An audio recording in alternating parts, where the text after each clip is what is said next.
লালমনিরহাটের হাতীবান্ধা উপজেলায় গাছ থেকে জলপাই পেড়ে খাওয়াকে কেন্দ্র করে মাদ্রাসার 4 শিক্ষার্থীকে মারধরের অভিযোগ উঠেছে এক শিক্ষকের বিরুদ্ধে।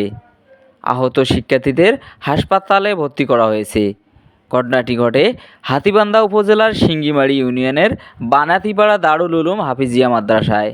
স্থানীয় সূত্রে জানা যায়, মাদ্রাসার 4 শিক্ষার্থী মাদ্রাসার পাশের গাছ থেকে জলপাই পেড়ে খাওয়ার সময় শিক্ষক আনোয়ার হোসেন ক্ষিপ্ত হয়ে তাদের বেধড়ক মারধর করেন।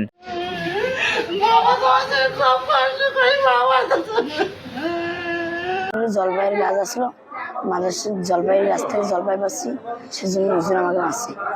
অবস্থায় 4 শিক্ষার্থীকে স্থানীয়রা উদ্ধার করে হাতীবান্ধা উপজেলা স্বাস্থ্য কমপ্লেক্সে ভর্তি করেন। এ ঘটনায় শিক্ষার্থীদের অভিভাবক ও স্থানীয়দের মধ্যে ক্ষোভের সৃষ্টি হয়েছে।